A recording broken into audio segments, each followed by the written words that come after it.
Kalaboso ang isang lalaking nahuli umano sa aktong nagnanakaw sa isang tindahan. Tinanggihan ng sospek. Nakatutok si James Agustin.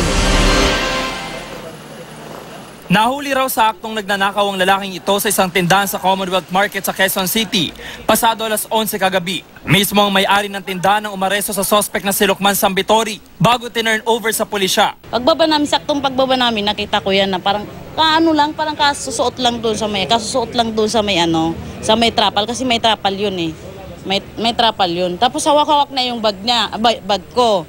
Sumigaw na raw ang biktima para makahingi ng tulong dahil sinubukan pang tumakas ng sospek. Nang ginawa ko, sabi ko sa asawa ko, yung bag ko, kinuha, sabi ko gano'n. Sabay takbo akong humawak sa niya, hinawakan ko yung jacket niya para hindi makawala.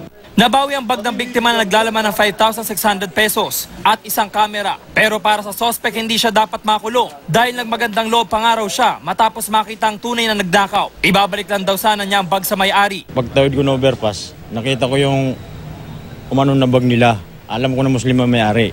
Sinalubong ko. Kung ninakaw ko yun, di tinakbo ko na yun, kuya. Desidido ang biktima na sampa ng reklamong theft ang sospek. Hanggat maaari, ayusin nila yung pagsasara ng mga stall nila, no? At the same time, hanggat kung pwede, baka pwedeng biglagyan nila ng bantay, yung area. James Agustin, Nakatutok, 24 Oras.